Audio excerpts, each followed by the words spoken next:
Of course I want you to be happy. I want that more than anyone in the world. Except Mama Josephine and Pop Richard Curry, but I like to think I was third. You forget, I was always there, okay? Through the relationships that didn't work out, through the broken hearts and the tears of frustration.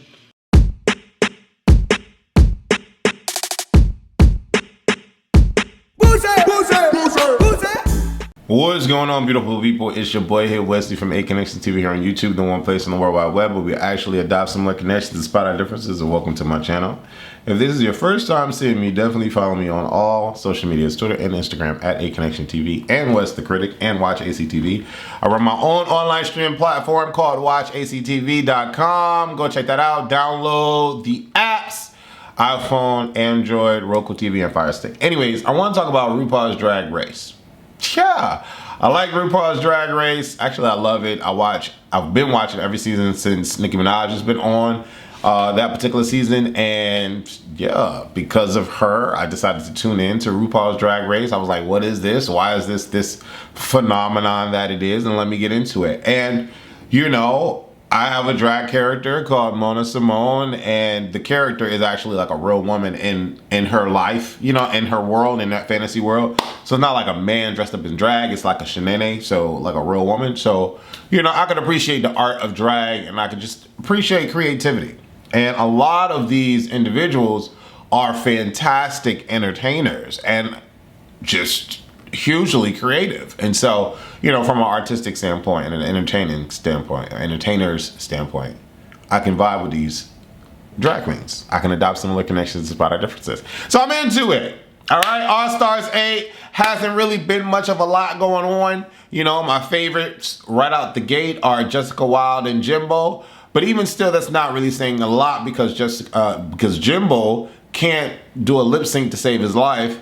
And, you know, Jessica Wilde is wildly entertaining, and that's that. But it's like when you think about all of the drag queens that were on, it's like, where is all of the creativity, right?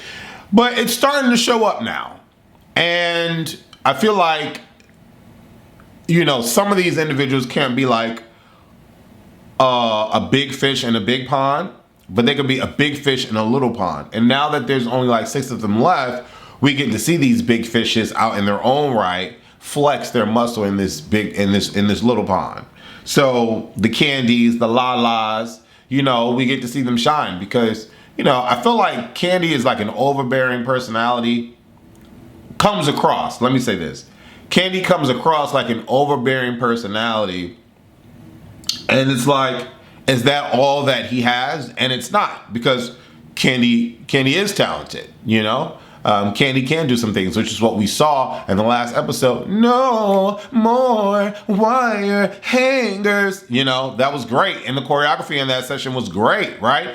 And Lala finally came through last episode. For me, finally came through last episode. And I was like, oh snap, like this is dope. Like Lala is doing really good. You know, like that was really, really cool. So I'm like, okay, finally. You know, and Jimbo's been great. Jessica Wilde has been great. Alexis is just, I guess, still finding himself, I guess. Kahana won the first challenge and hasn't won anything yet. Has been in the bottom 4 times. And then, you know, it's like, all right, let's see. What's going to happen in this particular episode? But this particular episode was a really good episode. I liked this particular episode, honestly. I felt like Lala was able to shine through again. The top 3 in this particular episode were Lala, Jessica Wilde, and Jimbo. And I was really, really, really on board with Lala Reed's character. Like, the security guard was dope. And then Jessica, like, was freaking amazing. But anyways, let's talk a little bit about it. Let's go. So, Candy wins the lip sync, and I believe that it was rightfully so. Like, he deserved that. He definitely did. He wins $30,000. And I'm like, oh my God. Like, you know, when you think of $30,000, you think about track record and then coming up here. But of course, everyone can say he's never been in the bottom, so his track record is this, and he's always safe and or on top and blah, blah, blah, blah, blah, blah, blah, blah. Okay, great. All that's great. But safe is not really the best to me. And so winning $30,000 is like a prize you should give someone that's been like performing and performing and performing. And again, he's just been coasting. Like he's been surviving pretty much. The safe is surviving. And so it is what it is. I'm happy for him. This episode got him the win, and the lip sync got him the 30K. So it is what it is. That's fine. Candy gets in the workroom, and he's really OD hype. Like usually when Candy goes in the workroom, he's like, "Hey, all right, congratulations. Yeah, all right, cool." But he's in the workroom. He's like, "Ha ha ha ha ha! I did it! I finally won! Let's go to the mirror to see what the mirror says." Oh, he's gonna crap in all of our workspaces. Well, he said he was gonna do that. Let's go to the couch. Like, I'm understanding that Candy is happy. He just won $30,000 and he just won, right? Won a challenge. So I'll be happy too. But you can tell the freaking difference, can't you?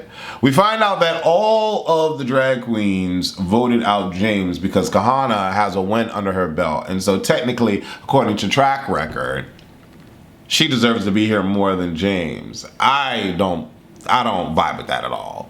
Kahana has been sucking every freaking week. She needs to go. Like, or on the flip side, James is competition and he needs to go. But I'm not keeping Kahana here because she has a win over James. I'm not keeping Kahana here because her track record is better. Like, what? No. Like, if I'm going by track record, James needs to stay here. Like, you know what I mean? In my mind. But then again, I guess I can see how that doesn't make sense because Kahana won once. But like, I don't know. Like, Kahana's been sucking. And so for me, I would have kept Kahana there because I know she's not winning the competition. Like, that just would have been it for me. Like, Kahana has not shown me why she won that first time. Period. And every episode has been like, I'm in the bottom, I'm in the bottom, I'm in the bottom, I'm in the bottom. Thank you for saving me. Thank you for saving me. Like, I would keep her in the competition because she's not winning the crown. She's just not. You know what I'm saying? Or I would get rid of James because he has the potential to win the crown. You know what I'm saying? And everybody is talking like, well, you've won one, and so we felt compelled to keep you here. The only one that kept it remotely kind of real is Lala and was like, well, I don't really care about track record. I'm going to keep you here if I want to keep you here, and if I don't want to keep you here, I'm not going to keep you here. And I'm like, okay. Yeah, I mean, that's the first time us hearing you say that, so I don't know how true that actually is because it seems like everyone's following this track record code. But okay, whatever. Alexis and Lala are the only ones that haven't won at this particular point, and they make it a point to tell us. And I'm like, all right, well, one of them gonna get a win because the editors would have never kept that in if one of them wasn't gonna win. And you know, sometimes I'll be looking at these challenges and I'll be like, I think it's strategic on who's gonna win, who's gonna go home, who's not gonna go home. I mean, you don't want it to be that way, but it be seeming like that. You know what I'm saying? And it be like, if Alexis wins next week, then it is what it is. All these women are supposed to win once, you know, and it is what it is. And they're all gonna get a win so they don't feel horrible. And you know what I'm saying? Like, sometimes I'll be feeling like that with Drag Race, and it'd be like annoying me because I don't want it to be like that. Like, I want it to, like, if you deserve to win, you win. You know what I'm saying? And quite frankly, I can say that this whole season it's been feeling like that. If you deserve to win, you're gonna win. Because I felt like Candy deserved it last week. It was either Candy or Lala. And I felt like this week Lala did deserve it, you know? I just wish Lala could do better on the runways. Like, I don't know. I just wish Lala could do better on the runways. Lala is like, and this is no shade, but this is just me. You know, I speak my mind. Lala. So there's tiers to this, right? I feel like there's tiers.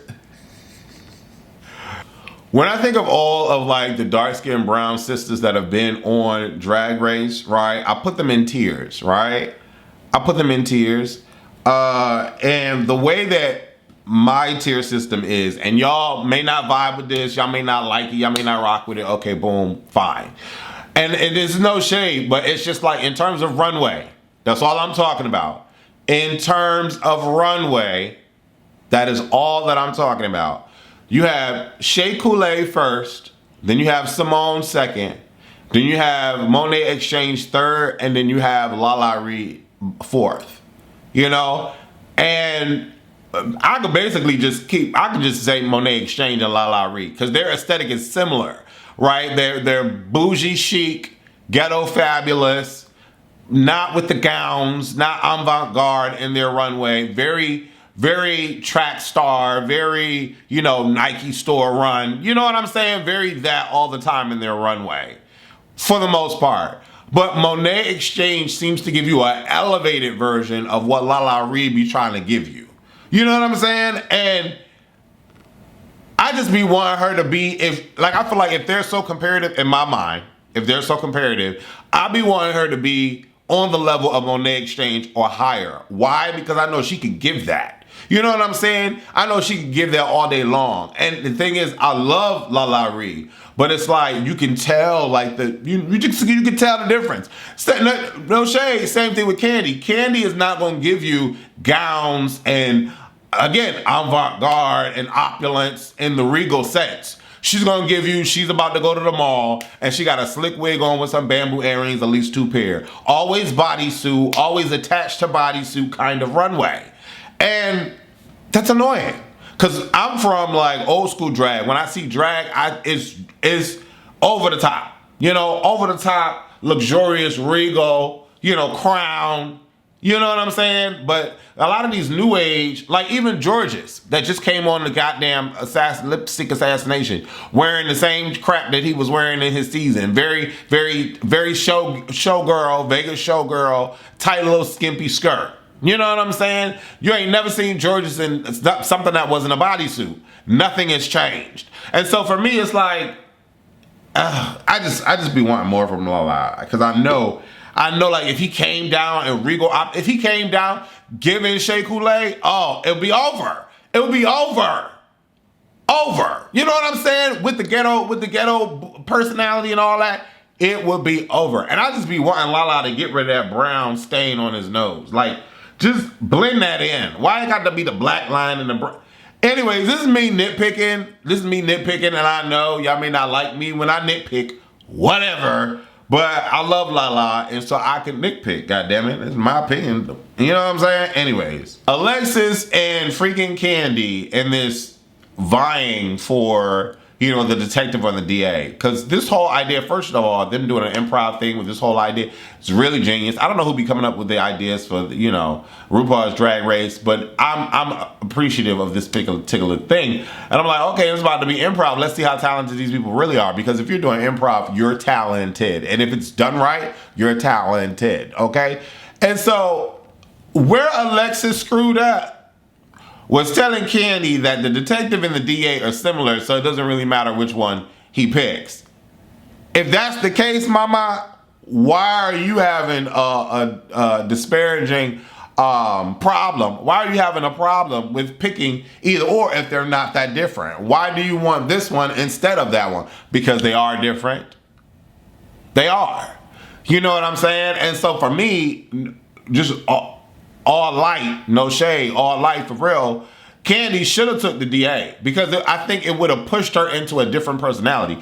Candy is always being Candy no matter what he does. He's always Candy. And I'm so glad segueing all the way to that. Anyway, let me not get there. I feel like, let me not get there.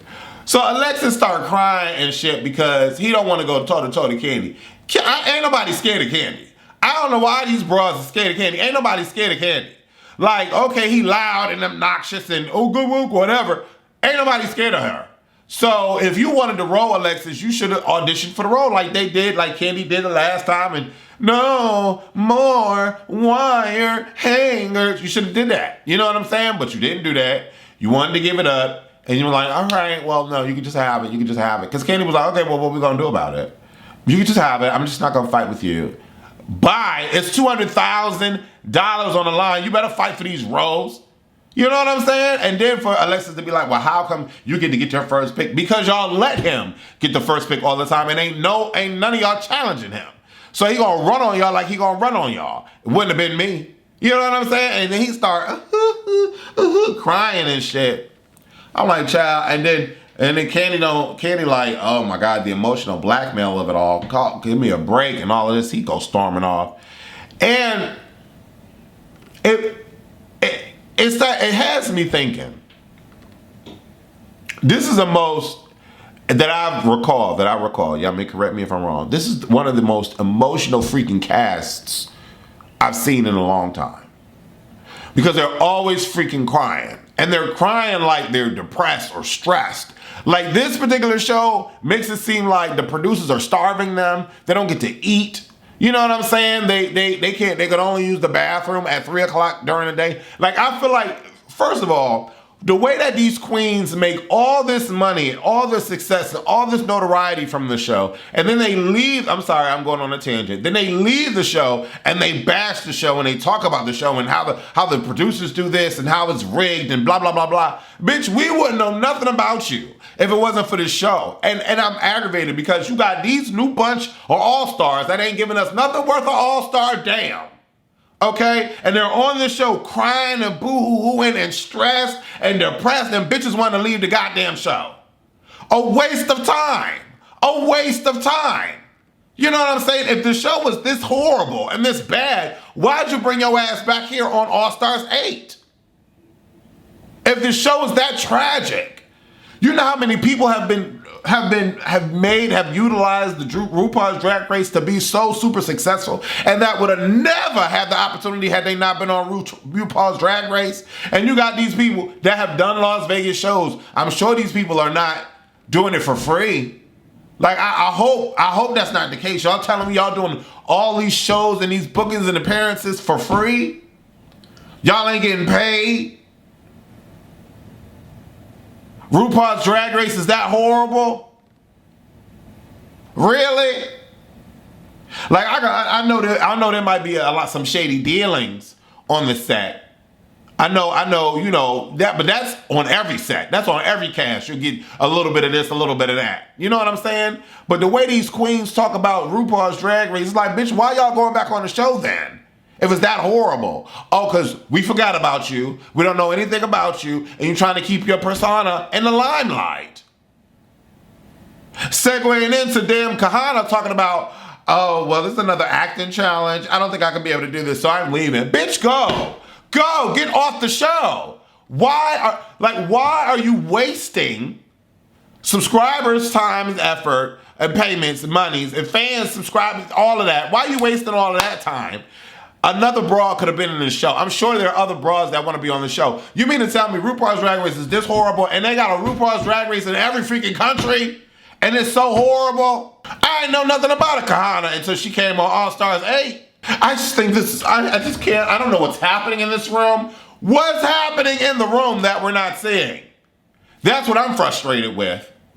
Alexa said the same thing. I don't really appreciate this energy in the room. Bitch, what energy? What are we not seeing? What is RuPaul's Drag Race hiding from us that is so horrible and deplorable, these conditions that we're not seeing? Are these drag queens told to not take showers? Like, what are we missing here? Kinda coming out, well, I don't really appreciate the energy in this room. I'm leaving. What? So then you had to get RuPaul himself. Because I'm sure they was like, well, RuPaul, we got another one ready, another chicken ready to fly the coop. So he had to bring his ass out on set to say, what the hell y'all think y'all finna do? Like, he had to come on set to remind these queens the opportunity that's bestowed upon y'all. Has RuPaul ever had to do that before?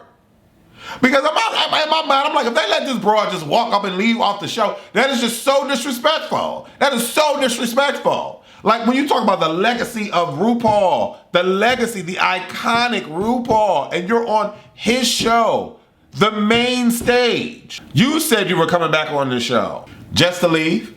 The disrespect of it all. For RuPaul to have to bring his ass wherever he was, to then come on here and give y'all a pep talk, all these bitches crying. All of them crying except for Jimbo. Every last one of them crying. Grown ass men crying. They got the opportunity of a lifetime like as far as their career is concerned, and they crying. What the hell is happening on this show for all these drag queens to be fucking crying and wanting to quit? And RuPaul go ask Kahana, you ready to pack your shit up and go? No, I'm not. I'm not. I'm gonna stay here for you. No, I'm gonna stay here for me. How old are these people? Like, what? I'm sorry, I'm loud. I'm passionate about this. I'm frustrated because I work in the entertainment industry. And it's just like, who passes up an opportunity like that? Just shits on it and like, oh, I'm leaving. I can't take this no more. I don't like the energy in this room. What? Anyways, child, RuPaul get them all together. Get them all together. And ends it with a couple laughs. Then they go back to their corners like they're 5 freaking years old. And they're like, okay, well, Mama Ru just told us. Mama Ru just told us. Yeah, we're going to get it together now. Like, what? Half of them look like they 65. What? Carrying on and acting like that. So we get to the impromptu show or whatever. And it was funny. It was hilarious. They need to do more like this because the whole scripted, like who be writing these scripts just be a mess. I'm happy at the fact that it was, you know, maybe the strike was happening around this time. I know it wasn't, but I'm just happy at the fact that this was an improv challenge because it was funny. Candy was being Candy. Kahana was actually pretty decent, kinda. But the standout acts was Jimbo with that stink finger. I'm gonna go back a little bit because I want to state what RuPaul said. RuPaul said, feelings are not facts. He says, be a professional. You are a professional. Right. And don't let your feelings sabotage your blessings. I had to get that out there. I put that all of them get emotional and they really, really respect RuPaul. And they do, to his face. But then you got these bitches come on here, play RuPaul, get on RuPaul's show, and then go out in the world talk about RuPaul this, RuPaul that. You know what I'm saying? Ciao, bye. Alexis says, I consider you a sister, so let's be cool. Candy and Alexis, let me go through my notes. Candy and Alexis patch things up. When Jessica said ETB card, I fell out. Jessica is funny, and his language barrier is making it even funnier. Jessica said, I didn't do anything to disappear pound cake. I didn't do anything to disappear pound cake. What? That's hilarious. Jessica is hilarious. To be honest, this Jessica or Jimbo need to win. But I'm really pro, I don't know. Jessica's runway is become the same over and over again. Just a nice, cute gown, a body-fitted, cute dress. But I love Jessica though. Hilarious, talented, clean, you know, straight-laced. I love Jessica.